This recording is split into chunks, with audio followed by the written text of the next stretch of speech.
Se você gosta dessas histórias reais e emocionantes, já se inscreve no canal para me dar uma força e comenta aí de qual cidade você está assistindo essa história. Tem gente que chora alto, que bate no peito, que grita o nome de quem partiu, que desaba no velório e precisa que segurem pelos braços para não cair. Eu nunca fui assim. Não porque seja de pedra, não porque não doa, mas porque aprendi cedo que o choro alto assusta os filhos, e filho assustado não dorme, e filho que não dorme adoece, e filho adoecido precisa de remédio que eu não teria dinheiro para comprar. Então, eu aprendi a engolir. Faz muito tempo que aprendi isso. Muito antes de Geraldo morrer, muito antes de qualquer coisa que eu pudesse chamar de luto com o nome certo. Me chamo Neide. Tenho 53 anos que parecem 70 na minha espinha. Sou viúva, e essa palavra sempre veio acompanhada de um silêncio constrangido nas bocas dos outros, como se ser viúva fosse uma doença que pega por aperto de mão. Durante os 22 anos que fiquei ao lado do meu marido, trabalhei no campo, criei 2 filhos, enterrei um bebê que não chegou a completar 4 meses de vida, e ainda arranjei jeito de fazer comida todo dia, lavar roupa todo dia, acordar todo dia. Isso é o que as pessoas não entendem sobre mulher que resiste. Não tem segredo, não tem força sobrenatural, tem cansaço acumulado que vai virando calosidade, e calosidade que vai virando costume, e costume que vai virando sobrevivência. Eu não sou forte, eu só não tive o luxo de ser fraca. O Geraldo morreu em março do ano passado. Não foi rápido, não foi bonito. Foi aquela morte longa de quem adoece devagar, que vai perdendo peso, perdendo voz, perdendo a luz nos olhos antes mesmo de perder o fôlego. Fiquei ao lado dele até o fim. Cuidei das feridas, dei banho quando ele não conseguia mais se levantar, ouvi os delírios da madrugada sem demonstrar medo. Isso também é coisa que eu aprendi. O doente não pode ver o medo do cuidador. É uma crueldade que a gente poupa.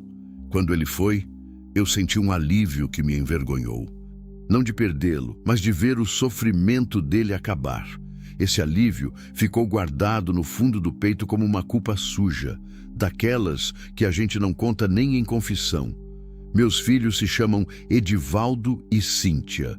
O Edivaldo tem 21 anos e o peso do pai nos ombros, aquela seriedade que não combina com a idade. A Cíntia tem 14 e ainda acredita que o mundo pode ser bom. Eu faço o possível para não tirar isso dela, embora às vezes me pergunte se estou mentindo ao tentar proteger. Eles são o único motivo pelo qual eu ainda me levanto antes do sol. Não porque eu seja sacrificada ou santa, mas porque, quando tudo foi tirando sentido ao longo dos anos, eles ficaram como razão suficiente. A família do Geraldo nunca me aceitou de verdade. Isso eu soube desde o começo, mas fui ignorando, porque o amor faz isso com a gente. Faz a gente descontar o que não deveria descontar, fingir que não viu o que viu, sorrir na mesa do almoço de domingo para parentes que olham para você com aquela polidez cortante que machuca mais do que o insulto direto. A irmã mais velha dele, a Marlene, sempre me olhou de cima. Não sei dizer ao certo porquê. Talvez porque eu viesse de família pobre. Talvez porque o Geraldo fosse o filho querido, e eu parecia uma intrusa que havia desviado o afeto que eles achavam que era deles por direito. O fato é que, nos 22 anos de casamento, ela nunca me chamou pelo nome sem um tom de pena disfarçada. Sempre a Neide, com um artigo definido que soava como etiqueta colada em coisa que não tem dono certo. Depois que o Geraldo morreu, a família inteira foi chegando. Primeiro com abraços, depois com perguntas sobre documentos, depois com sugestões sobre o que seria melhor para todos, e finalmente com um silêncio organizado que me dizia, sem precisar de palavras, que eu estava sendo varrida para fora. O inventário demorou quase 8 meses. 8 meses de reuniões com advogado que eu não entendia, papéis que eu assinava na fé, decisões tomadas em salas das quais eu saía sem explicação. Tentei perguntar, tentei participar. Mas tem um jeito de excluir alguém que não usa violência nenhuma. Usa paciência, usa o cansaço do outro, usa a repetição de depois a gente conversa, até que a pessoa desiste de perguntar. Eu desisti por um tempo, tenho vergonha disso, mas é verdade. A data da leitura do testamento foi marcada para uma terça-feira de manhã. Eu fui com o Edivaldo e a Cíntia. A sala do cartório tinha aquele cheiro de papel velho e ar-condicionado forte, e os parentes do Geraldo estavam todos lá, arrumados como gente que vai a uma cerimônia importante. Eu usei o vestido que tinha lavado na véspera. Não tenho muita roupa boa, usei o que tinha. O advogado era um homem gordo com bigode aparado e óculos de aros finos. Leu o testamento com a voz de quem anuncia número de rifa, sem peso, sem pausa, sem reconhecer que do outro lado da mesa tinha seres humanos que dependiam daquelas palavras para entender o que ia acontecer com a própria vida. Quando meu nome saiu da boca dele, eu já estava com o coração apertado. A viúva Neide e seus filhos fica destinada à propriedade conhecida como a antiga casa da beira do rio, atualmente desocupada e sem uso produtivo. Só isso. Nada da terra que o Geraldo cultivou durante décadas, nada do gado, nada da parte que cabia de direito à esposa por todos esses anos de trabalho conjunto, porque eu trabalhei tanto quanto ele, e isso todo mundo na sala sabia, mas ninguém disse. A Cíntia apertou minha saia. Eu senti o tecido entre os dedos dela e não olhei para baixo, porque se eu olhasse ia chorar, e o choro não podia vir ali. O Edivaldo ficou com o maxilar travado, os olhos fixos no advogado, as mãos abertas sobre as coxas. Eu conheço meu filho. Aquela postura era a dele segurando muita coisa que não podia soltar naquele momento. Em volta da mesa, ouvi cochicho. Alguém disse, a casa da beira do rio, com uma voz que mal escondia o riso. Outro completou baixinho que aquilo era praticamente um abandono, que a última vez que alguém tinha posto o pé lá, o telhado já estava cedendo. Ouvi a Marlene dizer para a pessoa ao lado dela, com uma voz que calculou exatamente o volume para eu escutar. Pelo menos não ficou sem nada. Como se me fazerem um favor. Como se 22 anos de vida, um filho enterrado, um marido cuidado até o último suspiro, valessem exatamente aquilo, uma casa quebrada que ninguém mais queria. Eu assinei o que me mandaram assinar. Peguei os documentos, levantei os 2 filhos com o olhar e saímos. Não dei satisfação, não disse uma palavra. Andei até o carro com a Cíntia de mão dada e o Edivaldo um passo atrás. E só quando fechei a porta e o motor ligou é que deixei o ar sair devagar pelos lábios. Não era fraqueza o que eu estava engolindo, era decisão. Porque já aprendi que quem humilha espera a reação. Espera ver você desmoronar para confirmar o que pensam de você, e eu não ia dar esse presente a ninguém. 2 dias depois, pegamos o que cabia no caminhão emprestado e fomos para a casa da beira do rio. A estrada de terra parecia mais comprida do que eu lembrava da última vez que tinha passado por ali, anos atrás. O mato alto engolia o acesso e o portão enferrujado estava tão dobrado que o Edivaldo teve que forçar com o ombro para abrir. As janelas estavam cobertas de sujeira grossa, escurecidas como olhos fechados. Meus filhos desceram do caminhão sem falar nada. Eu também. Fiquei parada na frente da porta por um momento com a chave na mão, olhando para aquela madeira inchada de umidade, para a pintura descascada, para as teias de aranha que costuravam o canto da soleira. Respirei. Fundo, devagar. Se aquilo era tudo que tinham nos deixado, então era ali que ia começar o que viesse a seguir. Coloquei a chave na fechadura. A porta abriu com um gemido longo, como coisa que não queria ser lembrada. E eu entrei. A primeira coisa que a casa me deu foi escuridão. Não a escuridão de lugar sem janela, mas aquela outra. A de lugar que ficou muito tempo sem olho humano, sem passo, sem voz. As persianas podres bloqueavam quase tudo. e o pouco de luz que entrava pela fresta da porta chegava cheio de poeira suspensa, partículas finas girando devagar no ar, como se o próprio cômodo estivesse exalando. A Cíntia ficou parada na soleira. Eu a ouvi respirar diferente, não de medo, mas de esforço para não demonstrar o que estava sentindo. Minha filha tem esse jeito, absorve tudo por dentro antes de deixar qualquer coisa aparecer no rosto. Herdou isso de mim sem eu ter ensinado. Às vezes isso me orgulha, às vezes me entristece, porque sei o custo de viver assim. O Edivaldo passou por nós dois e foi direto abrindo as janelas uma por uma, com aquela disposição prática que ele tem de resolver antes de sentir. A madeira resistia, inchada de umidade, mas ele forçava sem reclamar. Aos poucos, a luz foi entrando aos pedaços, e com ela, a casa foi se revelando como o rosto de pessoa velha, acordando, lentamente, com marcas de tudo que viveu. Havia uma mesa no centro da sala, coberta de poeira tão grossa que parecia feltro. Sobre ela, uma toalha de crochê amarelada que eu reconheci. Era da mãe do Geraldo. Lembrei da mulher sentada na cadeira de balanço fazendo aqueles quadradinhos com linha de algodão branca e senti uma fisgada no peito que não esperava. Não era saudade dela, nunca fomos próximas.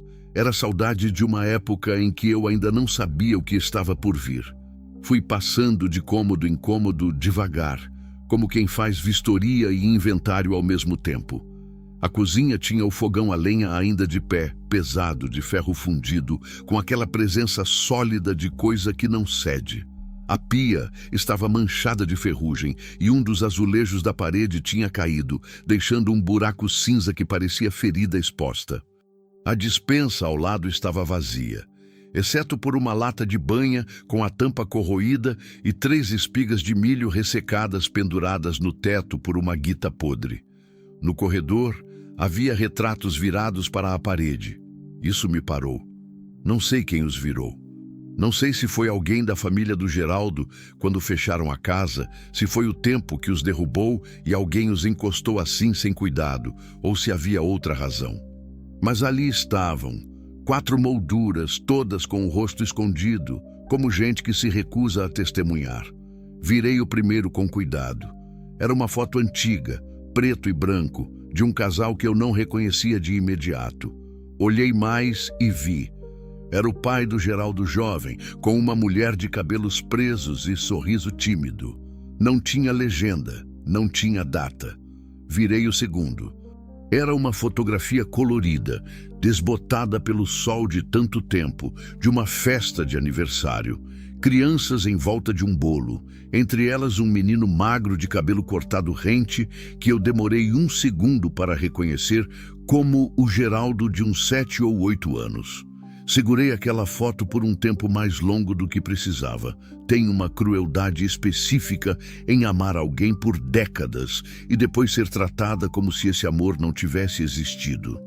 Como se o tempo todo que você passou ao lado de uma pessoa fosse apagável, riscável, descartável no papel de um testamento lido por um advogado de voz neutra. Eu olhei para aquele menino na foto e pensei, você cresceu, me amou do jeito que soube, me deixou filhos, e depois a sua própria família me usou como pano de chão. Encostei a foto na parede, com o rosto para frente dessa vez, e continuei andando. Os quartos eram 3. Um maior, que tinha sido o do casal mais velho. 2 menores no fundo do corredor. Levei o Edivaldo e a Cíntia para escolherem seus quartos, e enquanto eles abriam portas e experimentavam janelas, eu parei na frente do quarto dos fundos que havia sobrado para mim. Era pequeno. Cabia uma cama de solteiro, um guarda-roupa de 2 portas e uma cadeira. A janela dava para o quintal.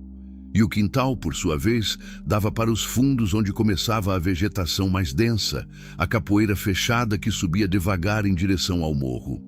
Sentei na beirada do colchão velho, sem lençol, sem travesseiro, com a espuma já cedida no meio, e olhei pela janela. O sol estava descendo. A luz ficou laranja por um momento, depois rosada, depois aquela tonalidade de cinza que antecede o escuro completo. Ouvi o barulho de pássaro que eu não identificava, o farfalhar do vento nas árvores, o rio que não se via dali, mas que se ouvia. Um murmúrio constante, baixo, como respiração. Pensei no bebê.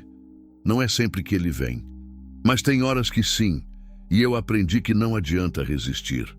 O menino teria 20 anos agora. Nasceu pequeno demais.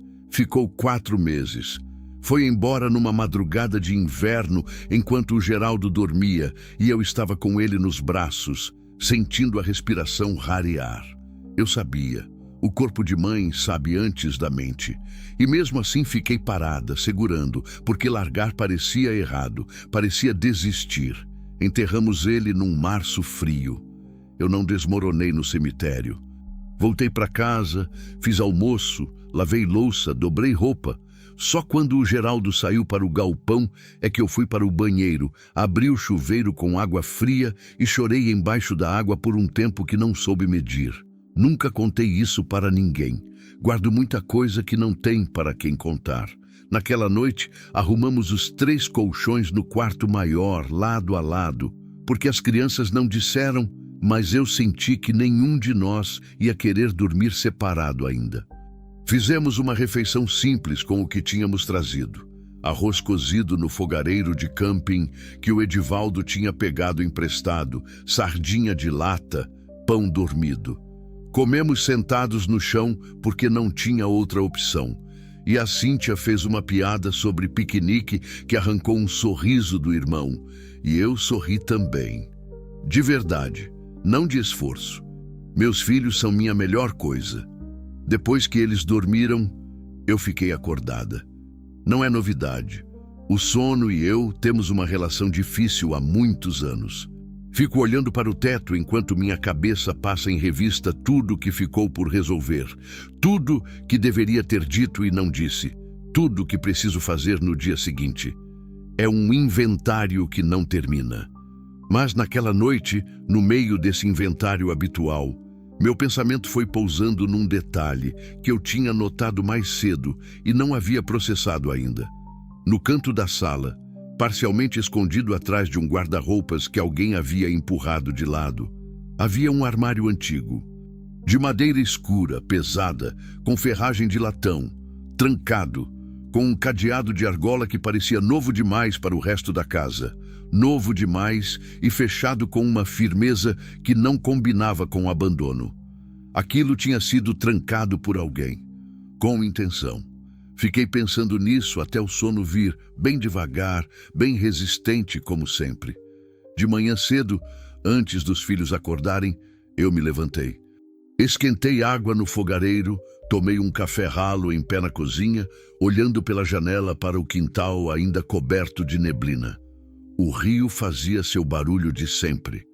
Um sabiá cantou em alguma árvore que eu não via. Terminei o café.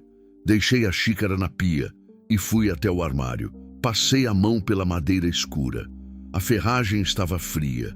O cadeado era de aço, pesado, daqueles de segurança, não decorativos.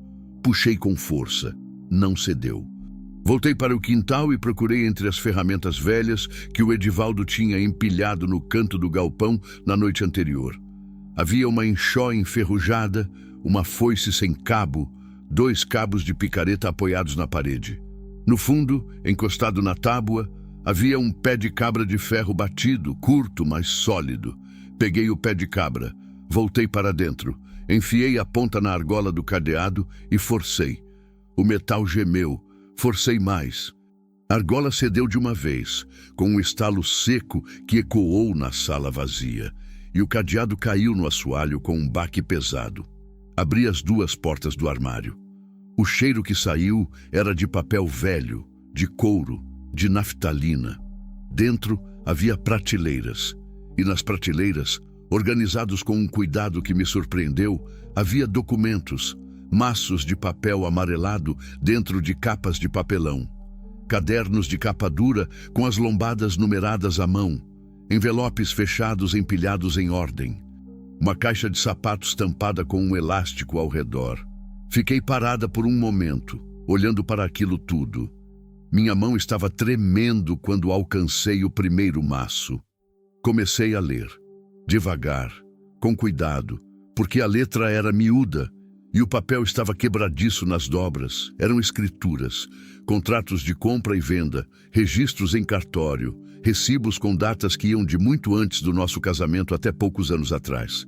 E à medida que eu lia, um entendimento foi se formando na minha cabeça com a lentidão e a firmeza de água que vai enchendo um buraco, devagar, sem pressa, até transbordar.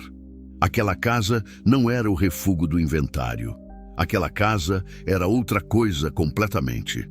Mas foi então que, no fundo da última prateleira, entre os cadernos numerados e a caixa de sapatos, meus olhos pousaram em um único envelope diferente dos outros.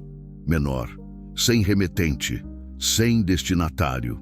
Apenas 3 palavras escritas do lado de fora, com a letra que eu conhecia melhor do que a minha própria.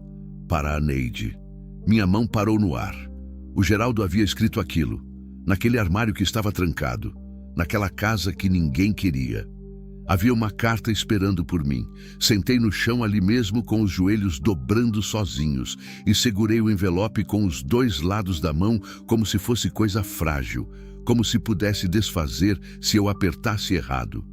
Ouvi os passos do Edivaldo no corredor. Ouvi a voz rouca da Cíntia chamando por mim lá do fundo.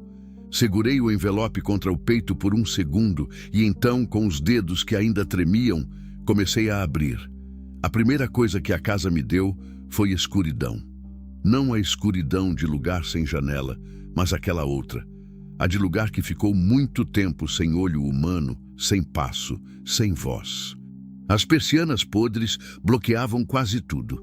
E o pouco de luz que entrava pela fresta da porta chegava cheio de poeira suspensa, partículas finas, girando devagar no ar, como se o próprio cômodo estivesse exalando.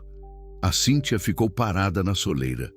Eu a ouvi respirar diferente, não de medo, mas de esforço para não demonstrar o que estava sentindo. Minha filha tem esse jeito, absorve tudo por dentro antes de deixar qualquer coisa aparecer no rosto. Herdou isso de mim sem eu ter ensinado. Às vezes isso me orgulha, às vezes me entristece, porque sei o custo de viver assim. O Edivaldo passou por nós 2 e foi direto abrindo as janelas uma por uma, com aquela disposição prática que ele tem de resolver antes de sentir. A madeira resistia, inchada de umidade, mas ele forçava sem reclamar. Aos poucos, a luz foi entrando aos pedaços. E com ela, a casa foi se revelando como o rosto de pessoa velha acordando, lentamente, com marcas de tudo que viveu. Havia uma mesa no centro da sala, coberta de poeira tão grossa que parecia feltro. Sobre ela, uma toalha de crochê amarelada que eu reconheci. Era da mãe do Geraldo. Lembrei da mulher sentada na cadeira de balanço fazendo aqueles quadradinhos com linha de algodão branca e senti uma fisgada no peito que não esperava. Não era saudade dela. Nunca fomos próximas. Era saudade de uma época em que eu ainda não sabia o que estava por vir. Fui passando de cômodo em cômodo devagar, como quem faz vistoria e inventário ao mesmo tempo. A cozinha tinha o fogão a lenha ainda de pé, pesado, de ferro fundido, com aquela presença sólida de coisa que não cede. A pia estava manchada de ferrugem, e um dos azulejos da parede tinha caído, deixando um buraco cinza que parecia ferida exposta. A despensa ao lado estava vazia, exceto por uma lata de banha com a tampa corroída e 3 espigas de milho ressecadas penduradas no teto por uma guita podre. No corredor, havia retratos virados para a parede. Isso me parou. Não sei quem os virou. Não sei se foi alguém da família do Geraldo quando fecharam a casa, se foi o tempo que os derrubou e alguém os encostou assim sem cuidado, ou se havia outra razão. Mas ali estavam, 4 molduras, todas com o rosto escondido, como gente que se recusa a testemunhar. Virei o primeiro com cuidado. Era uma foto antiga, preto e branco, de um casal que eu não reconhecia de imediato. Olhei mais e vi. Era o pai do Geraldo jovem, com uma mulher de cabelos presos e sorriso tímido. Não tinha legenda, não tinha data. Virei o segundo. Era uma fotografia colorida, desbotada pelo sol de tanto tempo, de uma festa de aniversário. Crianças em volta de um bolo, entre elas um menino magro de cabelo cortado rente, que eu demorei 1 segundo para reconhecer como o Geraldo de uns 7 ou 8 anos. Segurei aquela foto por um tempo mais longo do que precisava. Tenho uma crueldade específica em amar alguém por décadas e depois ser tratada como se esse amor não tivesse existido. Como se o tempo todo que você passou ao lado de uma pessoa fosse apagável, riscável, descartável no papel de um testamento lido por um advogado de voz neutra. Eu olhei para aquele menino na foto e pensei: você cresceu, me amou do jeito que soube, me deixou filhos, e depois a sua própria família me usou como pano de chão. Encostei a foto na parede, com o rosto para frente dessa vez, e continuei andando. Os quartos eram 3. Um maior, que tinha sido o do casal mais velho. 2 menores no fundo do corredor. Levei o Edivaldo e a Cíntia para escolherem seus quartos, e enquanto eles abriam portas e experimentavam janelas, eu parei na frente do quarto dos fundos que havia sobrado para mim. Era pequeno. Cabia uma cama de solteiro, um guarda-roupa de 2 portas e uma cadeira. A janela dava para o quintal. E o quintal, por sua vez, dava para os fundos onde começava a vegetação mais densa, a capoeira fechada que subia devagar em direção ao morro. Sentei na beirada do colchão velho, sem lençol, sem travesseiro, com a espuma já cedida no meio, e olhei pela janela. O sol estava descendo.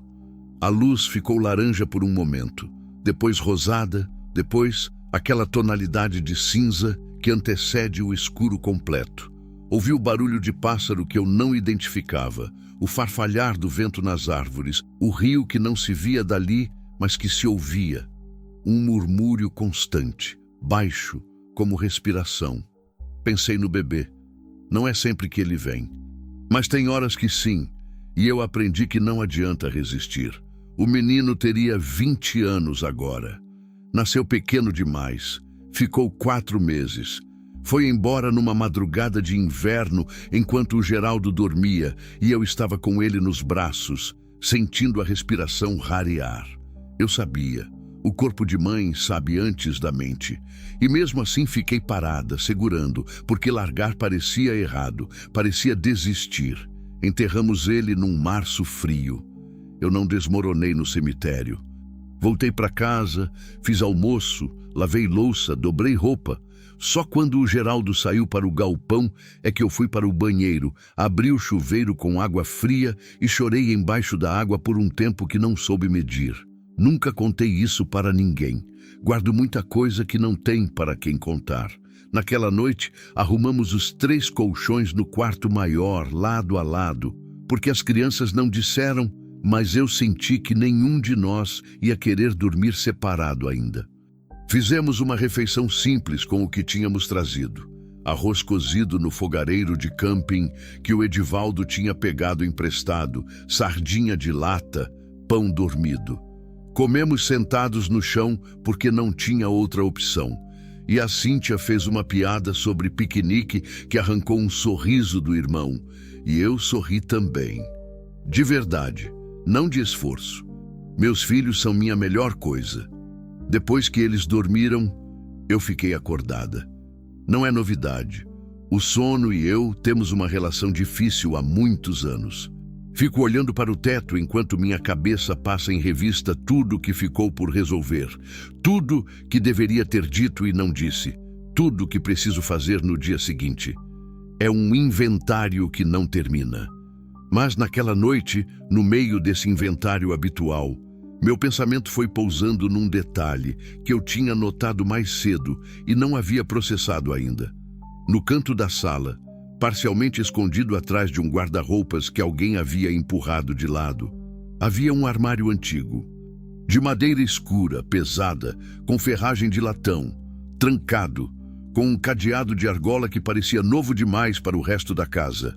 Novo demais e fechado com uma firmeza que não combinava com o abandono. Aquilo tinha sido trancado por alguém, com intenção. Fiquei pensando nisso até o sono vir, bem devagar, bem resistente como sempre. De manhã cedo, antes dos filhos acordarem, eu me levantei. Esquentei água no fogareiro, tomei um café ralo em pé na cozinha, olhando pela janela para o quintal ainda coberto de neblina. O rio fazia seu barulho de sempre. Um sabiá cantou em alguma árvore que eu não via. Terminei o café. Deixei a xícara na pia e fui até o armário. Passei a mão pela madeira escura. A ferragem estava fria. O cadeado era de aço, pesado, daqueles de segurança, não decorativos. Puxei com força. Não cedeu. Voltei para o quintal e procurei entre as ferramentas velhas que o Edivaldo tinha empilhado no canto do galpão na noite anterior. Havia uma enxó enferrujada, uma foice sem cabo, 2 cabos de picareta apoiados na parede. No fundo, encostado na tábua, havia um pé de cabra de ferro batido, curto, mas sólido. Peguei o pé de cabra, voltei para dentro, enfiei a ponta na argola do cadeado e forcei. O metal gemeu, forcei mais. A argola cedeu de uma vez, com um estalo seco que ecoou na sala vazia, e o cadeado caiu no assoalho com um baque pesado. Abri as 2 portas do armário. O cheiro que saiu era de papel velho, de couro, de naftalina. Dentro havia prateleiras, e nas prateleiras, organizados com um cuidado que me surpreendeu, havia documentos, maços de papel amarelado dentro de capas de papelão, cadernos de capa dura com as lombadas numeradas à mão, envelopes fechados empilhados em ordem, uma caixa de sapatos tampada com um elástico ao redor. Fiquei parada por um momento, olhando para aquilo tudo. Minha mão estava tremendo quando alcancei o primeiro maço. Comecei a ler, devagar, com cuidado, porque a letra era miúda e o papel estava quebradiço nas dobras. Eram escrituras, contratos de compra e venda, registros em cartório, recibos com datas que iam de muito antes do nosso casamento até poucos anos atrás. E à medida que eu lia, um entendimento foi se formando na minha cabeça com a lentidão e a firmeza de água que vai enchendo um buraco, devagar, sem pressa, até transbordar. Aquela casa não era o refúgio do inventário. Aquela casa era outra coisa completamente. Mas foi então que, no fundo da última prateleira, entre os cadernos numerados e a caixa de sapatos, meus olhos pousaram em um único envelope diferente dos outros. Menor, sem remetente, sem destinatário. Apenas 3 palavras escritas do lado de fora, com a letra que eu conhecia melhor do que a minha própria. Para a Neide. Minha mão parou no ar. O Geraldo havia escrito aquilo, naquele armário que estava trancado, naquela casa que ninguém queria. Havia uma carta esperando por mim. Sentei no chão ali mesmo com os joelhos dobrando sozinhos e segurei o envelope com os 2 lados da mão como se fosse coisa frágil, como se pudesse desfazer se eu apertasse errado. Ouvi os passos do Edivaldo no corredor. Ouvi a voz rouca da Cíntia chamando por mim lá do fundo. Segurei o envelope contra o peito por um segundo e então, com os dedos que ainda tremiam, comecei a abrir. A letra do Geraldo sempre foi assim, inclinada para a direita, com as hastes das letras altas mais compridas do que precisavam ser, como se o papel fosse pequeno demais para o que ele queria escrever. Eu reconhecia aquela caligrafia de longe. Tinha passado anos lendo bilhetes deixados na mesa da cozinha, recados rabiscados em margem de caderno, listas de compras com a grafia apressada de quem escrevia em pé. Mas aquela letra, aquela ali, no papel dobrado em 3 que abri com cuidado para não rasgar, estava diferente, mais lenta, mais pressionada, como de alguém que escreveu pesando cada palavra antes de colocar a caneta no papel. Eu me sentei com as costas apoiadas na lateral do armário, as pernas esticadas no assoalho de madeira e li: Neide, se você está lendo isso, é porque aconteceu o que eu temia. E eu precisei ser covarde de uma vez por todas para te explicar o que não tive coragem de falar pessoalmente. Primeira coisa, essa casa é sua. Só sua. As escrituras estão nesse armário e estão todas no seu nome, não no meu, não da família, só seu. Fiz isso há 4 anos, num dia que você tinha ido à cidade com os meninos. Fui ao cartório sozinho e transferi tudo. Não te contei, porque você ia perguntar por quê. E eu não ia saber responder sem ter que explicar outras coisas que eu ainda não estava pronto para falar. Segunda coisa, a terra em volta dessa casa, os 3 alqueires que sobem até a divisa do morro, também está registrada no seu nome. Procura nos cadernos de número 2 e 3. Tem tudo lá. Plantas, registros, reconhecimento de firma. Tá tudo certo e tá tudo pago, sem dívida nenhuma. Agora, eu preciso te contar o que eu fiz de errado. A família pressionou muito nos últimos anos. Você sabe disso melhor do que ninguém. Mas eu nunca deixei você entrar de verdade nessas conversas e me arrependo. A Marlene e o Osvaldo foram ao cartório comigo 2 vezes, tentando colocar as propriedades deles no inventário junto com as nossas, misturar tudo para dividir depois. Eu não deixei, mas eles foram mais espertos. Conseguiram um advogado que redigiu um testamento novo quando eu já estava fraco demais para brigar. Eu assinei, Neide. Eu assinei porque estava cansado, porque estava com dor, porque o Osvaldo ficou 2 horas na beira da minha cama dizendo que você ia ficar bem, que os meninos iam ficar bem, que era só uma formalidade. Eu sei que não é desculpa, eu sei. Mas o que eles não sabem, o que eu nunca contei para ninguém, é que essa casa aqui nunca entrou em nenhum inventário, porque ela não está no meu nome, está no seu. E eles não foram lá procurar, porque ninguém, em sã consciência, ia imaginar que eu tinha colocado a propriedade mais tranquila e mais regularizada que a gente tinha no nome de alguém que eles consideravam fora do jogo. Você nunca esteve fora do jogo, Neide. Eu é que fui fraco demais para te dizer isso quando ainda havia tempo. Uma última coisa, e depois você pode guardar esse papel ou queimar como preferir. Eu sei que criei 2 filhos com você e enterrei um. Eu sei que você fez banho frio no chuveiro no dia que a gente enterrou o pequeno, porque eu ouvi de fora do banheiro e não entrei porque sou covarde. Eu fui covarde muitas vezes, mas eu nunca deixei de saber o que você vale. E foi exatamente por isso que eu fiz o que pude enquanto ainda dava. Cuida deles para mim. Geraldo, dobrei o papel. Desdobrei. Li de novo, mais devagar, como quem precisa passar uma segunda vez pelo mesmo trecho de estrada para ter certeza que não imaginou o que viu. As palavras estavam lá, todas elas. A letra inclinada para a direita, as hastes longas demais, a pressão da caneta mais forte nas linhas onde ele havia escrito o que mais pesava.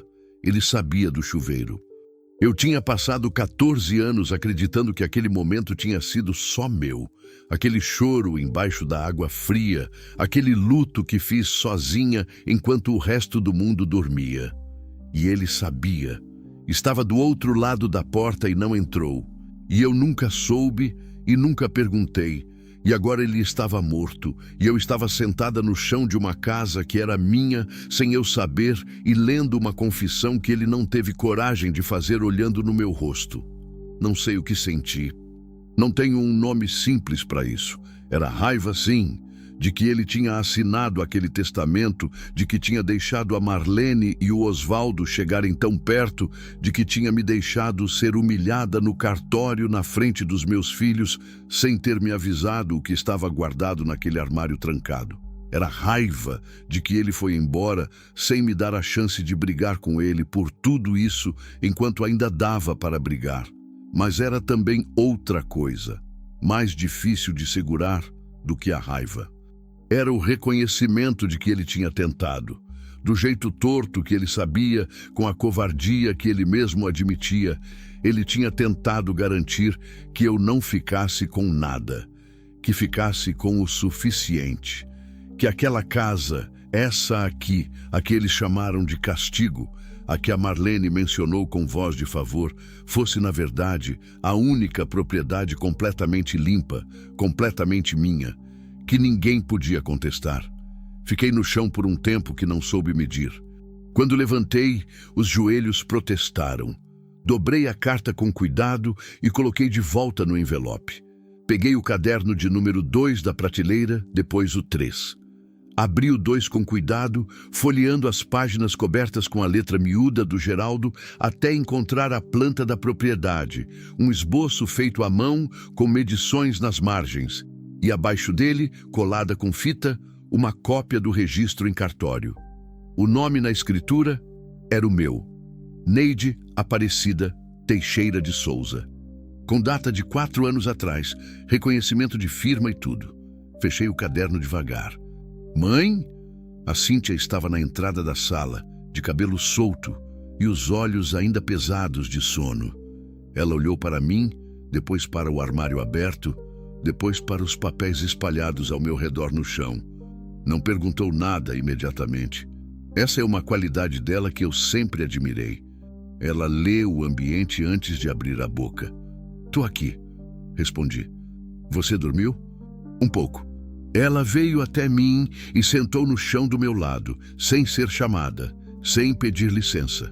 Encostou o ombro no meu ombro e ficou olhando para o armário aberto com os mesmos olhos que eu havia olhado. "O que é tudo isso?" Ela perguntou baixinho. Fiquei um momento sem responder. Pensei em como simplificar. Pensei em como protegê-la. Depois lembrei que proteção demais é outra forma de mentira, e que minha filha tinha 14 anos e estava sentada no chão de uma casa que a família havia tentado usar como punição, e que ela merecia a verdade tanto quanto eu. "São documentos", disse. "Escrituras. O pai deixou escondido aqui." Escondido por quê? Porque sabia que, se ficasse onde os outros pudessem achar, iam sumir. Ela demorou um segundo para processar. Depois: "A casa é da gente?" "É minha", que é a mesma coisa. Vi a mandíbula dela firmar. Vi os olhos mudarem, não de surpresa, mas de algo mais fundo, de quem recebe uma informação que confirma o que já suspeitava, mas que ainda assim bate de um jeito específico quando vira realidade. "Então eles nos deram a casa, achando que era o pior", ela disse. Não era pergunta. "É, e era o melhor." Não respondi, mas ela estava certa. O Edivaldo apareceu pouco depois, atraído pelo silêncio suspeito dos dois, que é um tipo de barulho que filho percebe mesmo dormindo. Ele leu os documentos por cima do meu ombro sem falar, com aquela concentração fechada que tem quando está processando algo sério. Quando chegou na parte das escrituras com meu nome, ele ficou quieto por um tempo. Depois disse, com a voz rouca de quem acabou de acordar e de quem está tentando não deixar a emoção chegar antes do raciocínio: "Mãe, isso é diferente do que eles fizeram lá no cartório?" "É completamente separado", respondi. "O testamento era sobre as outras propriedades. Essa aqui nunca estava no inventário porque nunca estava no nome do seu pai. Estava no meu. Então eles não podem... Não podem o quê, filho?" Ele demorou. Escolheu as palavras. "Não podem tomar." "Não, não podem." Ele assentiu uma vez, lento, e saiu do cômodo. Ouvi os passos dele no corredor, ouvi a porta dos fundos abrir, ouvi ele ir para o quintal. Deixei. Tem gente que precisa de ar aberto para sentir as coisas. O Edivaldo sempre foi assim. Vai para fora quando o de dentro fica cheio demais. Fiquei com a Cíntia mais um tempo, depois levantei, fui até a cozinha, esquentei água, fiz café para 3. Coloquei as xícaras na mesa de madeira coberta de poeira grossa e fui limpar com um pano úmido, devagar, passando por cima de marcas que o tempo havia deixado. Círculos de caneca, riscos de faca, um queimado velho no canto que eu lembrava vagamente de ter acontecido numa tarde de muitos anos atrás, numa visita que fizemos à casa quando o sogro ainda era vivo. Aquela mesa tinha história. Aquelas paredes tinham história, e agora era minha história guardar tudo isso, queira eu ou não. Chamei os dois para o café. Sentamos os 3 na cozinha com a janela aberta para o quintal, o barulho do rio chegando de longe, o sabiá de volta na mesma árvore de sempre. Comemos em silêncio durante um tempo, e era um silêncio bom. Não o silêncio de quem não tem o que dizer, mas o de quem não precisa dizer nada agora, porque o que importa já foi dito. Foi o Edivaldo quem quebrou, eventualmente. "O que a gente faz agora?" Ele perguntou, olhando para o café. Eu pensei. Não no sentido de que não sabia, eu já sabia. Mas pensei na forma de dizer, porque forma importa e porque as palavras certas podem ser a diferença entre filho que se sente peso e filho que se sente parte. "A gente regulariza tudo", disse. "Leva os documentos num advogado de confiança, não o deles. Registra, confere, garante que está tudo certo no papel. Depois a gente cuida da casa, do telhado, do quintal, da terra lá em cima." "Sozinhos?" A Cíntia perguntou. "Não sei se sozinhos, mas começando pelos três." O Edivaldo levantou os olhos do café e me olhou por um segundo. Aquele olhar que eu conheço dele desde criança, de quando ele está avaliando se pode acreditar no que estou dizendo ou se estou sendo otimista por dever de ofício de mãe. Eu sustentei o olhar, sem piscar, sem sorrir de esforço. Ele assentiu. "Tá bom", disse. Lavamos as xícaras no balde com água que o Edivaldo tinha buscado no poço pela manhã, porque a encanação precisava ser conferida antes de ligar. Depois cada um foi para um canto. A Cíntia para começar a varrer os quartos, o Edivaldo para o telhado com uma escada velha que achou no galpão, e eu fiquei na sala. Voltei ao armário. Peguei os documentos um por um e fui organizando em cima da mesa limpa. Escrituras de um lado, cadernos de outro, envelopes separados por data. Era um trabalho lento e cauteloso, como quem desembrulha algo frágil. À medida que eu separava, ia entendendo melhor a dimensão do que o Geraldo havia deixado ali. Não era fortuna, não era o tipo de coisa que resolve tudo de uma vez com um cheque. Era terra, era propriedade, era a diferença entre ter chão e não ter chão. E para quem já ficou sem chão, essa diferença é inteira. No fim da tarde, quando o sol começou a inclinar e a luz ficou mais dourada dentro da sala, parei de organizar os papéis e fui até a janela. O quintal estava tomado de mato, mas era grande. Do lado direito, uma mangueira velha, tronco grosso, copa larga, ainda carregada de frutas pequenas e verdes. Do lado esquerdo, o início de uma cerca caída, que um dia deveria ter separado o jardim do resto. E lá no fundo, mal visível entre a vegetação, o começo da trilha que subia em direção à terra, que estava registrada nos cadernos como minha. 3 alqueires. Terra boa, segundo os documentos. O Geraldo havia anotado à margem de uma das plantas, com aquela letra inclinada, que o solo era argiloso e fértil, bom para mandioca e milho, com nascente de água limpa no terço superior. Eu olhei para aquilo tudo e senti o peso dos documentos na minha mão. Senti também outra coisa, menor, mais quieta, mais presente. Gratidão.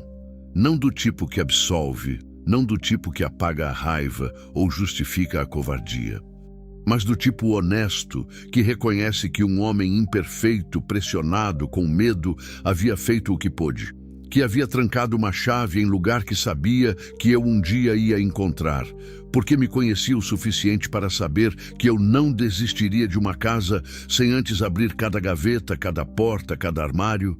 Ele me conhecia.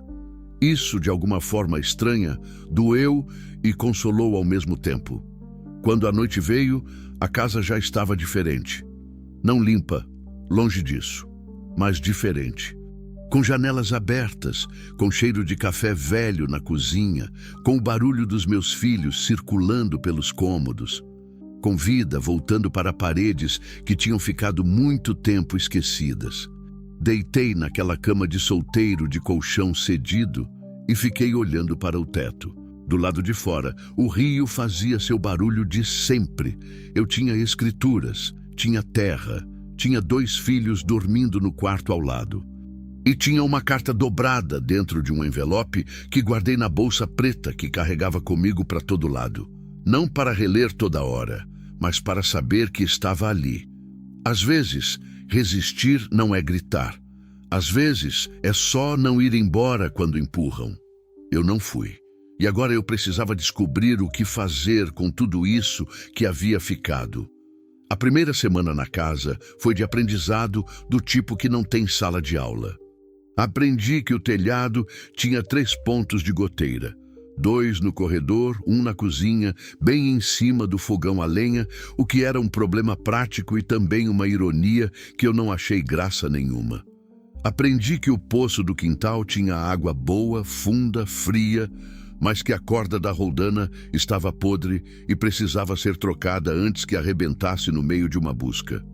Aprendi que a mangueira velha do lado direito do quintal era mais generosa do que parecia de longe.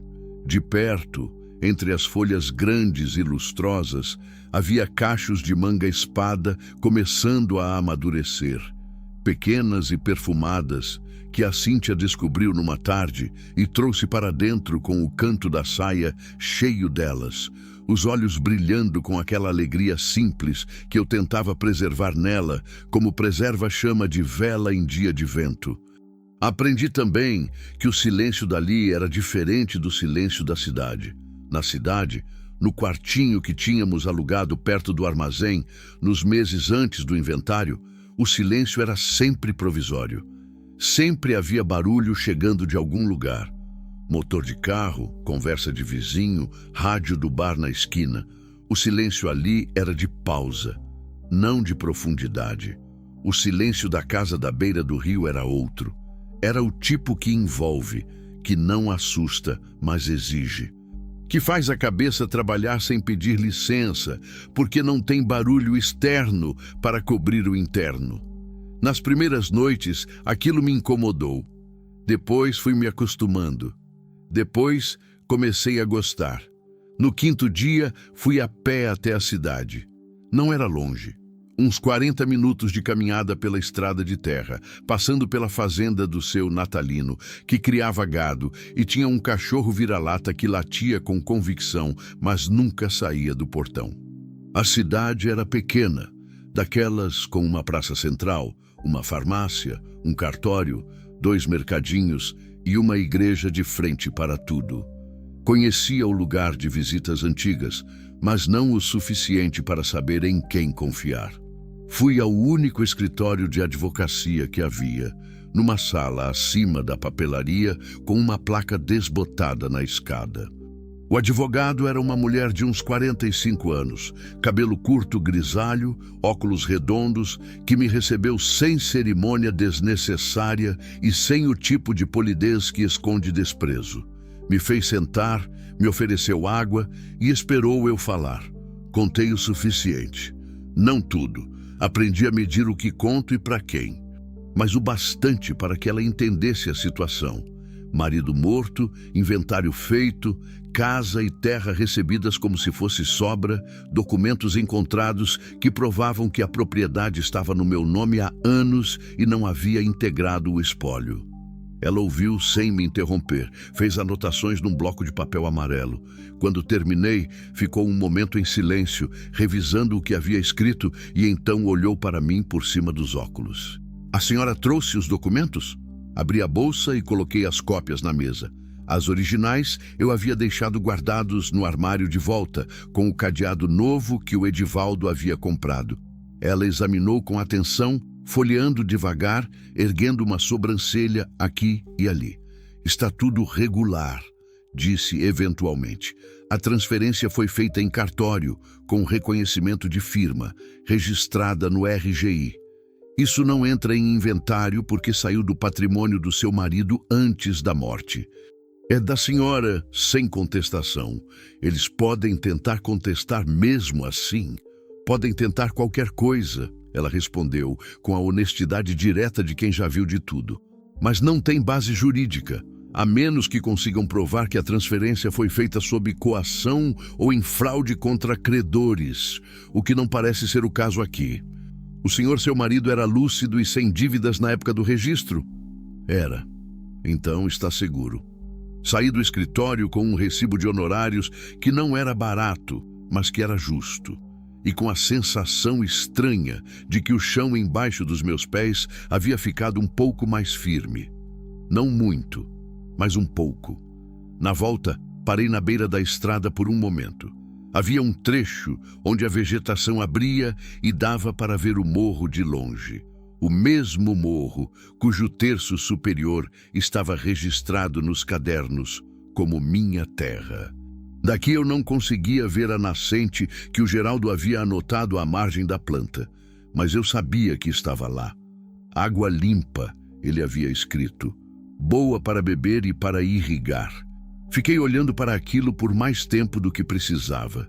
Tinha uma decisão tomando forma dentro de mim que eu ainda não havia colocado em palavras nem para mim mesma. Uma ideia que havia começado como pensamento fugaz na primeira manhã, quando olhei pela janela da cozinha para o quintal tomado de mato, e que foi crescendo devagar ao longo da semana, alimentada pelos documentos, pela conversa com a advogada, pelo barulho do rio e pelo cheiro da terra molhada de orvalho toda manhã. Eu podia plantar. Não era ideia de sonhadora, sem noção de realidade. Era cálculo de mulher que havia trabalhado em roça antes de casar, que sabia o que a terra pede e o que ela devolve, que entendia ciclo e estação e o tipo de paciência que planta exige. 3 alqueires de solo argiloso fértil com nascente de água era mais do que muita gente tinha para começar. Não seria imediato, não seria fácil. Precisaria de semente, de ferramenta, de tempo e de braço. E eu tinha um filho de 21 anos que era forte e estava desempregado. E uma filha de 14 que estudava de manhã e tinha tarde livre. E eu mesma que não tinha medo de trabalho pesado porque nunca tive o luxo de ter. Voltei para casa com aquela ideia assentada no peito como decisão, não como sonho. O Edivaldo estava no quintal quando cheguei, limpando o mato ao redor da mangueira com o facão que havia encontrado no galpão, afiado numa pedra na véspera.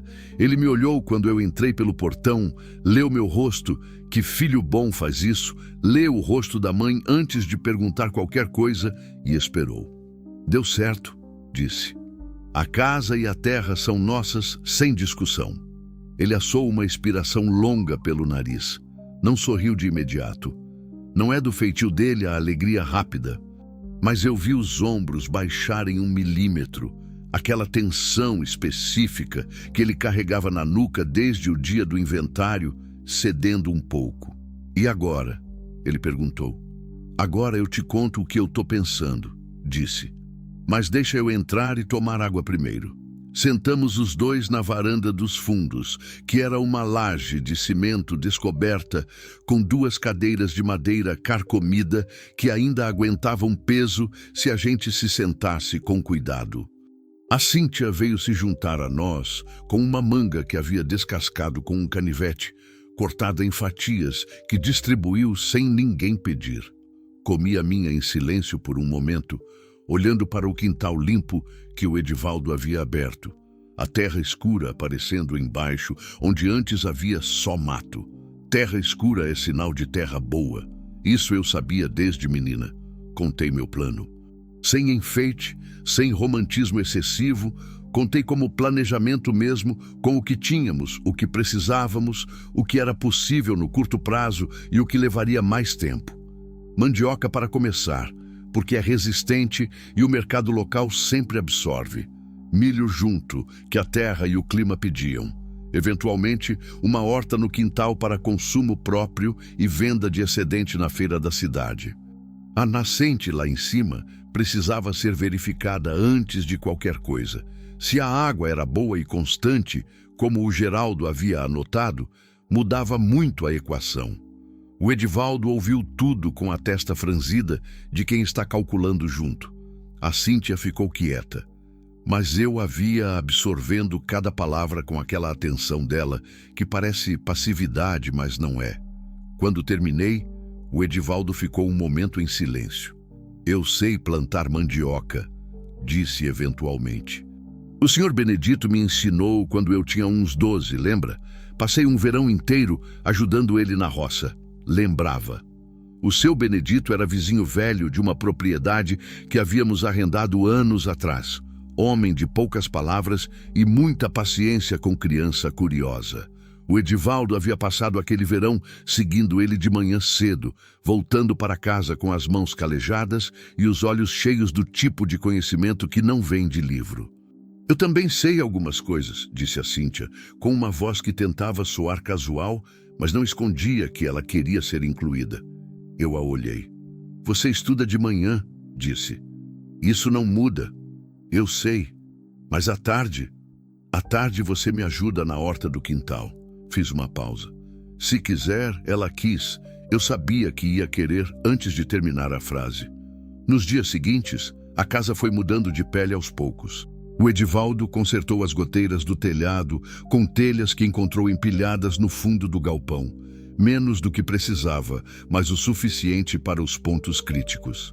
Eu limpei a cozinha fundo a fundo, destampei o fogão a lenha, testei as bocas, aqueci a boca maior com graveto e folha seca para ver se o tirante estava desobstruído. Estava.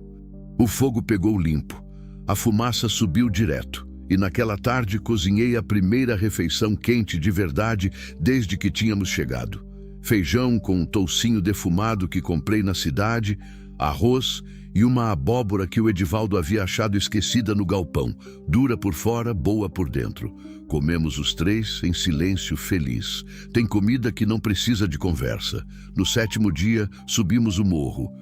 Saímos cedo, antes do sol esquentar, com garrafas de água e facão para abrir a trilha que havia sido engolida pelo mato. O Edivaldo ia na frente cortando o caminho, a Cíntia no meio, eu atrás. A subida era íngreme no começo, depois suavizava num platô largo coberto de capim alto que balançava com o vento. A nascente estava lá. Era uma rocha grande de granito cor de cinza, com uma fenda na base, de onde brotava água fina, constante, escorrendo sobre musgo verde escuro e sumindo na terra entre as raízes. Me abaixei, molhei a mão, levei a boca. Fria, limpa, com aquele sabor de profundidade que água de nascente tem e água de torneira nunca vai ter. Fiquei de cócoras ali por um momento, com a mão molhada apoiada na rocha, ouvindo o barulho da água e o vento no capim e o canto de algum pássaro lá embaixo no vale. A Cíntia ficou ao meu lado. O Edivaldo foi andando pelo platô, medindo com os passos, olhando para o solo, chutando a terra de leve em alguns pontos para sentir a consistência. É boa, ele disse de longe. Tá vendo essa cor? Escura assim, friável. É terra que trabalha bem. Eu via. Fiquei olhando para aquele platô aberto, para a terra escura embaixo do capim, para a água que brotava sem parar da fenda da pedra, para o vale lá embaixo, onde nossa casa ficava. Pequena daqui, mas presente, com o telhado vermelho aparecendo entre as árvores. Pensei na Marlene e no sorriso que ela havia disfarçado mal no dia do inventário. Pensei no advogado de voz neutra lendo meu nome como número de rifa. Pensei nos cochichos sobre a casa esquecida, sendo praticamente um castigo, um osso jogado para aquietar cachorro. Não senti raiva, curiosamente. Senti algo mais parecido com clareza. Aquelas pessoas haviam me desprezado com tanta certeza que nem haviam se dado ao trabalho de verificar o que estavam me dando. Haviam olhado para essa terra e visto abandono. Haviam olhado para essa casa e visto ruína. Não enxergaram a nascente, não enxergaram o solo, não enxergaram que a única propriedade completamente regularizada, sem dívida, sem disputa, sem pendência de qualquer tipo, era exatamente aquela que jogaram para mim como se fosse refúgio. O desprezo deles havia sido, sem querer, o maior favor que me fizeram. Desci o morro com os 2 filhos em silêncio, cada um carregando o próprio pensamento. Quando chegamos no quintal, o sol já estava alto e o calor pesava. A Cíntia foi buscar água no poço. O Edivaldo parou na beira do quintal, olhando para o espaço limpo que havia aberto. "Quando a gente começa?" ele perguntou. "Segunda-feira", respondi. Ele assentiu. Entrei na cozinha, Pus a chaleira no fogão e, enquanto esperava a água ferver, fiquei de pé na janela olhando para fora. O quintal, a mangueira, o portão de ferro que ainda estava torto, mas de pé, e lá ao fundo, mal visível entre a vegetação, a trilha que subia para o morro e para a terra que era minha. No papel, no registro, na realidade. Tinha começado a semana sem nada além de documentos e determinação. Terminava com um plano, 2 mãos de filho e terra suficiente para recomeçar. Não era tudo, mas era o bastante para trabalhar. E trabalho eu sempre soube fazer. A primeira semente que coloquei na terra dessa vida nova não foi de mandioca, foi de orgulho. E orgulho é a coisa mais difícil de plantar, porque exige que você engula primeiro tudo que tentaram fazer de você antes de acreditar que merece colher alguma coisa. Comecei a plantar de verdade numa segunda-feira de céu limpo, com o sol ainda baixo e o orvalho pesado nas folhas do quintal. O Edivaldo havia demarcado os canteiros no dia anterior, usando estacas e barbante, medindo com aquela precisão metódica que herdou do avô materno, meu pai, que era homem de pouca instrução e muita exatidão nas mãos. A Cíntia tinha ido para a escola mais cedo do que precisava, ansiosa demais para fingir normalidade, e havia deixado um bilhete na mesa da cozinha, escrito com letra redonda. Quando eu voltar, quero ver tudo plantado. Guarda minha parte. Guardei. Trabalhamos o Edivaldo e eu até o meio-dia sem parar, abrindo o solo com enxada, quebrando os torrões maiores, misturando com o adubo que havíamos comprado na cidade. Pouco, porque o dinheiro era contado, mas suficiente para começar os primeiros canteiros. O sol foi subindo e esquentando e nós fomos ficando em silêncio, cada um no próprio ritmo, a enxada batendo na terra num compasso que depois de um tempo vira quase meditação. Tem uma honestidade no trabalho de roça que a cidade não tem. A terra não mente. Você faz certo, ela responde. Você faz errado, ela mostra. Não tem politicagem, não tem testamento manipulado, não tem sorriso de parente que guarda a faca atrás. Tem só você, a ferramenta e o que você é capaz de fazer. Gostei de lembrar disso. Na primeira semana de plantio, apareceu o seu Firmino. Eu o vi primeiro pela fresta do portão. Um homem velho, de chapéu de palha surrado e calça de brim desbotada, parado na estrada, olhando para a casa com a expressão de quem não está certo se o que está vendo é real. Fui até o portão sem pressa. Bom dia, disse. Ele tirou o chapéu. Esse gesto, num homem daquela idade, significa educação verdadeira. Não a ensaiada, mas a que virou osso. Bom dia, senhora. Me desculpe o atrevimento de parar assim. É que eu passava todo dia por aqui faz uns 2 anos e nunca via movimento. Hoje vi a fumaça do fogão e os canteiros abertos e... fiquei curioso. Sou Neide, disse. Essa propriedade é minha. Ele assentiu devagar, como quem encaixa informação nova num mapa já existente. Seu Firmino, respondeu. Tem uma chácara uns 500 metros adiante. Fui vizinho do finado Antoninho, que foi pai do seu marido, se não me engano. Engano não era. O Antoninho era o sogro que havia morrido antes de eu entrar na família. Eu o conhecia só por fotografia e por referências esparsas, que o Geraldo fazia com aquele tom de quem reverencia alguém sem precisar explicar por quê. Abri o portão. Seu Firmino entrou com o cuidado de homem acostumado a respeitar espaço alheio. Olhou para o quintal, para a mangueira, para os canteiros recém-abertos, para a casa com as janelas abertas e as cortinas que eu havia lavado e estendido para secar.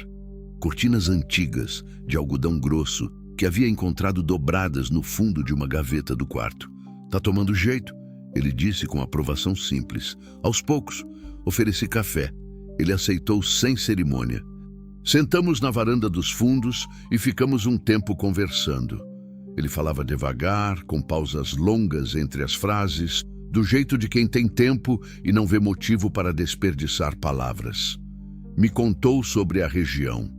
o pequeno mercado de produtos agrícolas que funcionava nas quintas-feiras na praça da cidade, os vizinhos mais próximos, o estado das estradas na época de chuva, a cooperativa que havia fechado anos atrás e o vácuo que havia deixado para os pequenos produtores.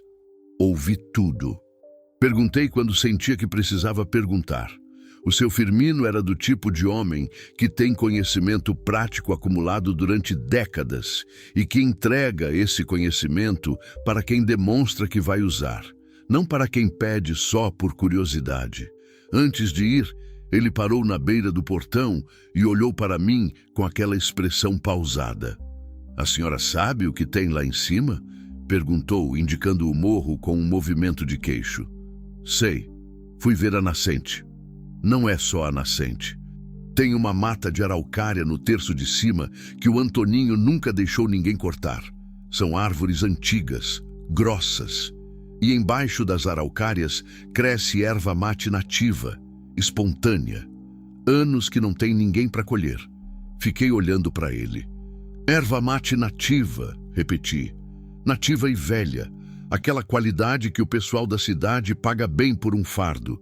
Se a senhora tiver interesse, posso te apresentar o comprador que abastece 2 mercados em Ponta Grossa. Ele anda procurando fornecedor fixo faz tempo." Não respondi de imediato, não porque não soubesse o que responder, mas porque aprendi que resposta dada rápido demais parece desespero, e desespero em negociação, mesmo que ainda não seja negociação, custa caro. "Vou subir ver", disse, "e depois a gente conversa." Ele assentiu com o chapéu de volta na cabeça e foi embora pela estrada de terra, com aquele passo tranquilo de quem não tem pressa para lugar nenhum. E, ao mesmo tempo, chega onde precisa chegar. Subi o morro no dia seguinte, de manhã cedo. Dessa vez, fui sozinha. O Edivaldo eu deixei com a tarefa de consertar a cerca do fundo do quintal, e a Cíntia estava na escola.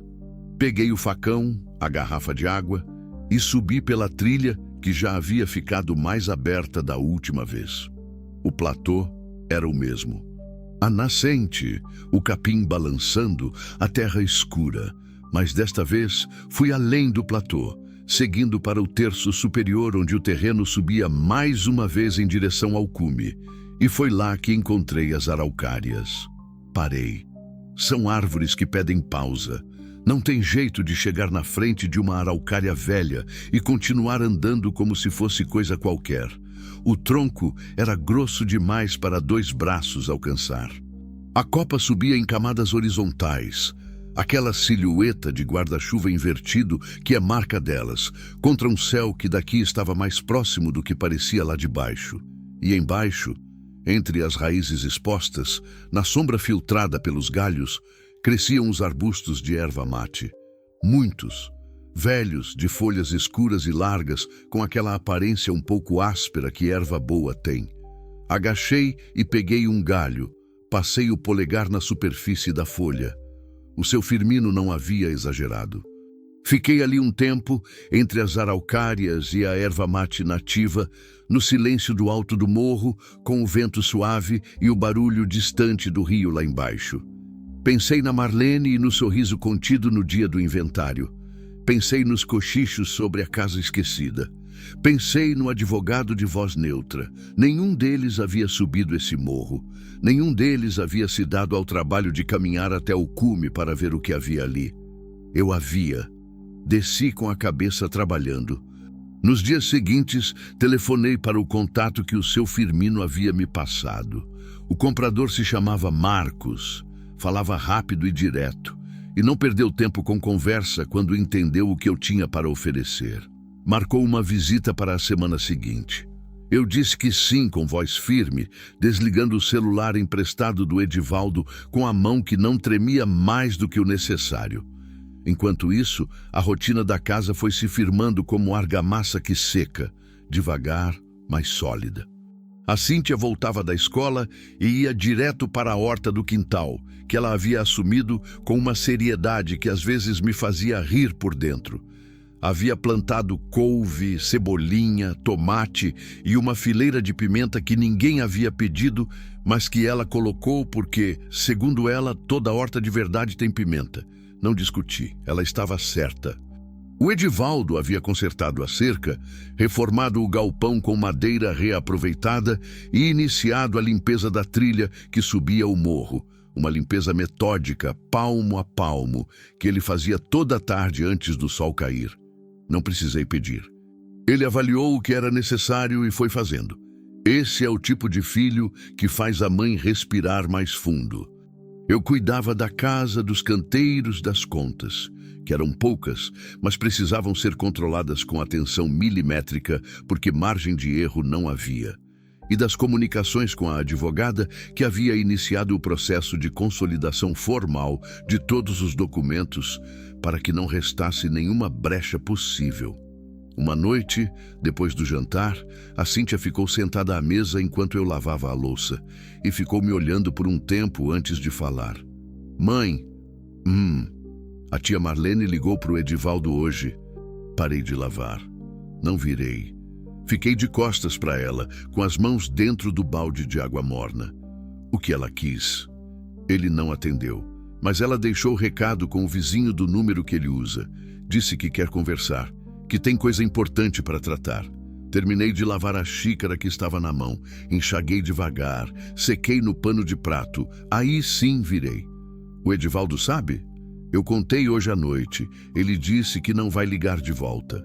Foi ele quem decidiu ou foi você que convenceu? A Cíntia abriu um sorriso que tinha algo de adulto nele. Aquele sorriso de quem foi pego sendo mais esperto do que a pergunta esperava. As duas coisas, ela respondeu. Sentei na cadeira em frente a ela. Coloquei as mãos sobre a mesa. Eu preciso que vocês dois entendam uma coisa, disse. A Marlene não é inimiga. Inimiga seria alguém que me odeia. Ela é pior. É alguém que não me considera. Tem diferença. Inimigo, você enfrenta.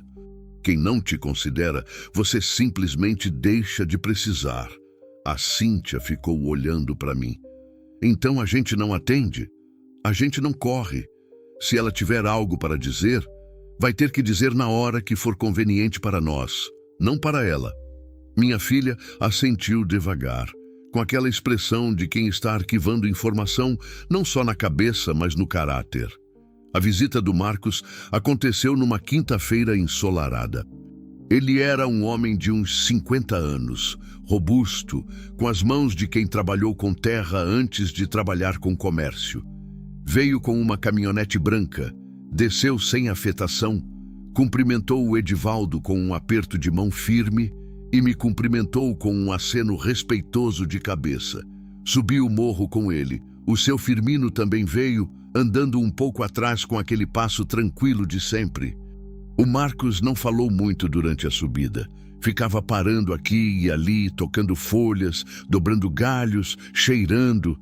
Quando chegamos à área das araucárias, ele ficou em silêncio por um bom tempo, caminhando entre os arbustos de erva mate com os olhos de técnico que avalia.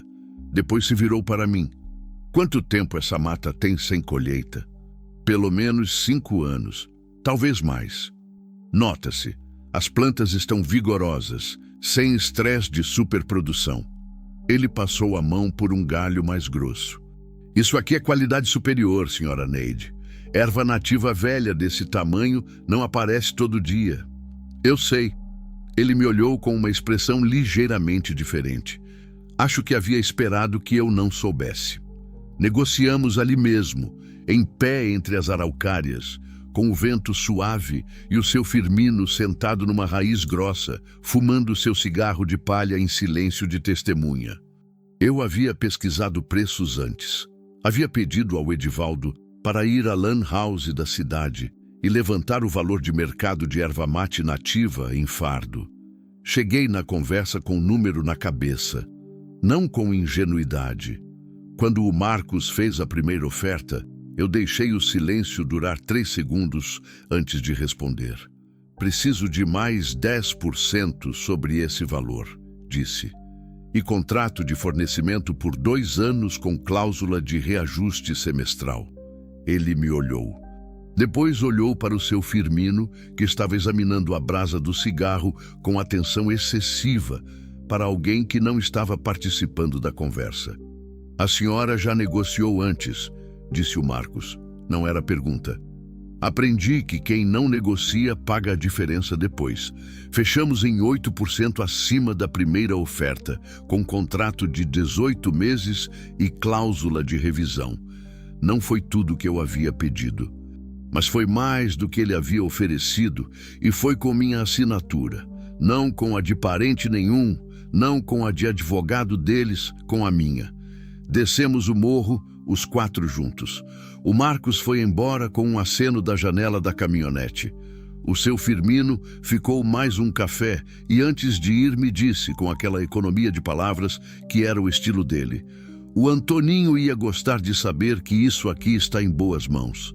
Não respondi, mas guardei. Naquela noite, depois que os filhos dormiram, sentei na varanda dos fundos com a carta do Geraldo no colo. Não abri, já sabia de cor. Só fiquei com ela ali, sentindo o peso fino do envelope. O rio fazia seu barulho de sempre. As cigarras enchiam o ar com aquele som de verão que sempre me parece cheio demais para caber na noite. Pensei em tudo que havia acontecido desde o dia que a chave entrou na fechadura dessa porta. A advogada, os documentos, a nascente, a erva mate, o contrato. A horta da Cíntia com a fileira de pimenta que ninguém havia pedido. O Edivaldo descendo o morro toda a tarde com a trilha um pouco mais aberta do que no dia anterior. Pensei em como as coisas que tentam nos diminuir, às vezes são exatamente as que nos colocam onde precisamos estar. Não é lei universal. Não vou mentir dizendo que é. Tem gente que é empurrada para o buraco e fica no buraco, e não é culpa dela, e a vida não é justa, e eu sei disso. Mas desta vez, para nós 3, o lugar onde nos empurraram tinha terra boa, água limpa e erva mate nativa, esperando quem tivesse paciência de subir e olhar. Tivemos.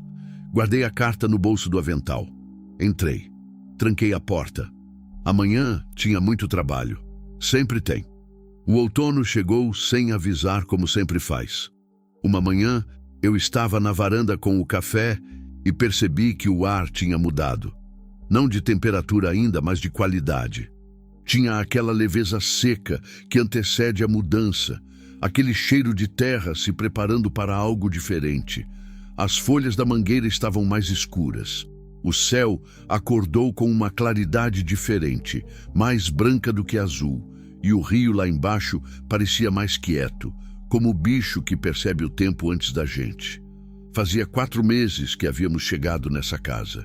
Fui até o quintal de manhã cedo, como todo dia, e fiquei parada por um momento, olhando para o que havia se tornado aquele espaço. Os canteiros de mandioca enfileirados, as hastes, já com aquela altura que promete, a horta da Cíntia, com seus tons de verde em diferentes intensidades, a couve mais escura, o tomate mais claro, a fileira de pimenta vermelha que havia frutificado com uma generosidade que ninguém havia pedido, mas todos aproveitavam.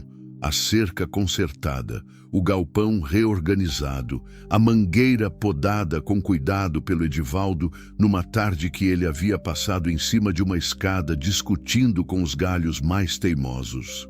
Não era a propriedade que a família do Geraldo havia ficado, não era o gado, não era a terra produtiva do inventário, não era o dinheiro que eu tinha ajudado a construir ao longo de 22 anos e que foi dividido sem me consultar direito. Era outra coisa, era minha de uma forma que aquelas coisas nunca teriam sido. A Marlene apareceu numa tarde de sábado, não avisou, não mandou recado. Simplesmente chegou com um carro que não era dela, um sedã prata que eu não reconheci, e parou na frente do portão. Eu estava na cozinha quando ouvi o motor, e algo no jeito que o carro parou me disse antes de eu ir ver: tem gente que chega de um jeito que o corpo reconhece antes dos olhos. Fui até o portão devagar. O Edivaldo estava no galpão e me viu passar. Ele leu a postura, largou o que estava fazendo e ficou de pé na soleira do galpão, sem vir, mas sem ir embora também. Bom filho. A Marlene desceu do carro. Estava arrumada, como sempre, roupa passada, cabelo feito, aquele jeito de quem se prepara para situações que considera importantes. Ela tinha 60 e poucos anos e carregava a idade com a rigidez de quem achou que envelhecer com dignidade significava não dobrar em nada. Me olhou pelo portão. Eu a olhei de volta. Nenhuma das duas falou por um momento. Era um daqueles silêncios que dizem mais do que a maioria das conversas. Neide, ela disse. Marlene, eu posso entrar? Não era pedido exatamente, mas também não era a ordem disfarçada de pergunta que ela costumava usar. Havia algo diferente no tom. Não humildade, porque a Marlene não chegaria a isso, mas uma contenção que ela não costumava demonstrar. Abri o portão. Ela entrou, olhou para o quintal com uma expressão que eu não soube ler de imediato, e depois olhou para mim. A casa tomou jeito, disse. Tomou. Os canteiros são meus. Ela ficou em silêncio. Eu não a convidei para sentar imediatamente. Deixei o momento durar, não por crueldade, mas porque havia aprendido que pressa em situações assim é fraqueza disfarçada de gentileza. Depois, porque sou quem sou, disse, quer café? Ela aceitou com um aceno de cabeça. Sentamos na varanda dos fundos, a mesma onde eu havia sentado com o seu Firmino, com o Edivaldo, com a Cíntia tantas vezes já. A varanda que havia virado o lugar de pensar da casa, de onde se via o quintal, e lá no fundo, o começo da trilha que subia o morro. A Marlene ficou com a xícara nas mãos, sem beber por um tempo, olhando para o quintal. Eu vim porque preciso te dizer uma coisa, ela disse, eventualmente. Pode dizer. O Osvaldo está com problema. Pausa. Ele entrou numa dívida que não consegue pagar. A terra que ficou no inventário tem hipoteca que ele não revelou durante o processo. Ela pressionou os lábios. Vai perder tudo. Fiquei quieta. Deixei a informação assentar. Por que você está me contando isso? Ela ergueu os olhos da xícara e me olhou. E nesse olhar, havia algo que eu nunca havia visto no rosto da Marlene em todos os anos que nos conhecíamos. Cansaço real. Não o cansaço de aparência, não o cansaço performático de quem quer simpatia. O cansaço de quem viveu defendendo uma versão de si mesma por tempo demais e está ficando sem força para continuar. Porque você foi a única que ficou de pé, ela disse. Não era elogio, exatamente, era constatação. E havia uma honestidade naquela constatação que era mais difícil de ignorar do que qualquer elogio seria. Tomei meu café devagar. Eu não tenho dinheiro para ajudar o Osvaldo, disse. E mesmo que tivesse, não sei se seria minha responsabilidade. Não estou pedindo dinheiro. Então, o que está pedindo? Ela ficou um momento sem responder. Olhou para o morro, para a trilha, para os canteiros. Não sei bem, disse com uma honestidade que claramente custou. Acho que vim só ver como você estava. Poderia ter dito muita coisa ali. Poderia ter listado o que ela havia feito, o que havia permitido que fizessem, o sorriso no cartório, os cochichos, os 22 anos de polidez cortante que machuca mais do que insulto direto. Estava tudo disponível, estava tudo verdadeiro e eu tinha direito a cada palavra. Mas olhei para aquela mulher velha com a xícara de café nas mãos e vi não a inimiga do inventário. Vi uma pessoa que havia apostado em poder e havia perdido, que havia construído uma vida inteira sobre a ideia de que certos valores a protegeriam e que estava sentada na minha varanda porque o castelo havia rachadon e ela não tinha outro lugar onde entender isso. Não senti compaixão do tipo que absolve, mas senti o tipo que reconhece. Eu estou bem, disse. Os meninos estão bem. A casa está bem. Ela assentiu. Ficamos em silêncio por um tempo que não foi desconfortável. O vento mexeu nas folhas da mangueira. Lá em cima, num galho que eu não via, O sabiá de sempre cantou 3 notas e parou. Quando a Marlene foi embora, não houve abraço. Não houve promessa de retorno, não houve reconciliação com música de fundo. Ela se levantou, agradeceu o café com um aceno e foi andando pelo quintal em direção ao portão com aquele passo que tinha perdido a rigidez habitual. Na beira do portão parou e virou. Aquela carta, ela disse. O Geraldo deixou uma carta? Eu a olhei. Deixou. Ela ficou parada por um segundo, com o portão entre nós dois, e então assentiu uma vez, lenta. Eu imaginei, e foi embora.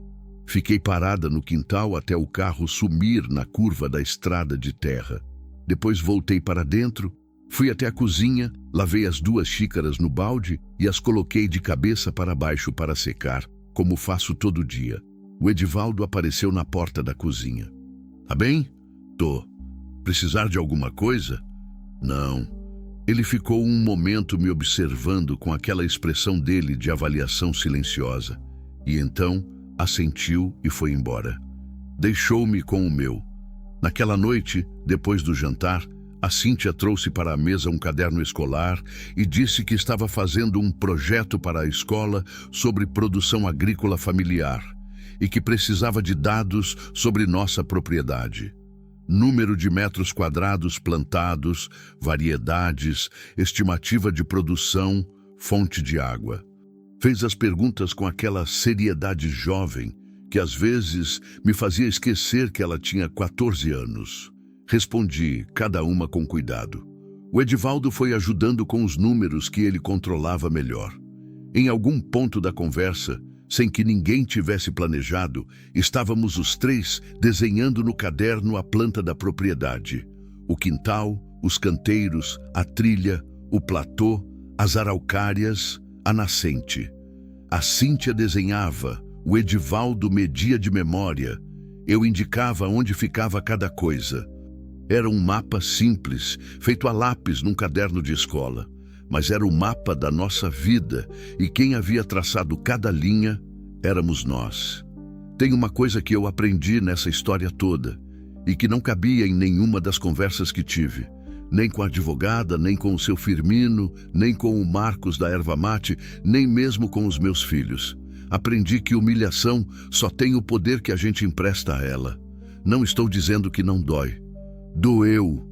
Doeu ficar sentada naquele cartório, ouvindo meu nome saído como número de rifa, vendo os sorrisos contidos, escutando o cochicho de quem achava que me estava descartando com elegância. Doeu voltar para o carro com 2 filhos em silêncio e saber que eles haviam visto tudo e absorvido tudo e iam carregar aquilo por um tempo que eu não conseguia medir. Mas humilhação não é derrota. É só informação. É a outra pessoa te mostrando claramente o quanto te subestima. E subestimação, para quem sabe usar, é vantagem. Eles me deram a casa esquecida porque não queriam, porque achavam que não valia, porque não foram lá ver, porque o desprezo que sentiam por mim era tão confortável que dispensa verificação. E foi exatamente esse desprezo que me deu a propriedade mais limpa, a terra mais fértil, a água mais boa e a erva mate mais nativa que havia naquela região. Eu não preciso de vingança. Vingança é para quem ainda está preso ao que foi feito. Eu precisava de chão, e o chão era meu. Num sábado de manhã, 6 meses depois de ter colocado a chave naquela fechadura pela primeira vez, acordei antes de todo mundo e fui até o quintal descalça. A terra estava fria e úmida embaixo dos meus pés. O sol ainda não havia cruzado o morro. Estava só o clarão que antecede, aquela luz difusa que não tem sombra, que deixa tudo igual e tranquilo por alguns minutos antes do dia começar de verdade. Fui até o fundo do quintal, onde a trilha começa. Parei ali, olhando para cima na direção do morro. Não subi. Só fiquei parada, ouvindo. O rio, o vento, o sabiá que eu nunca vi, mas que estava sempre lá. Pensei no bebê que enterrei num março frio. Pensei no Geraldo escrevendo aquela carta com a letra inclinada para a direita. escolhendo cada palavra, pesando o que não tinha tido coragem de dizer em vida. Pensei na minha mãe, que morreu quando eu tinha 11 anos e de quem herdei esse jeito de engolir o choro sem deixar ver. Não porque fosse virtude, mas porque era o jeito que ela havia encontrado de resistir. E ela havia me passado sem querer, como se passa um sotaque. Pensei em tudo que perdi, depois pensei em tudo que havia ficado. 2 filhos dormindo dentro de uma casa que era minha, terra plantada, água limpa no alto do morro, um contrato assinado com meu nome. Uma horta com pimenta que ninguém havia pedido, mas que estava ali do mesmo jeito, generosa e vermelha, porque minha filha havia decidido que sim. Fiquei descalça no quintal, até o sol cruzar o morro e a luz mudar de qualidade. Aquela transição de difusa para direta, de igual para definida, de antes do dia para dia. Depois entrei, coloquei a chaleira no fogão, fiz café para 3 e esperei meus filhos acordarem para começar mais um dia de tudo que ainda havia para construir.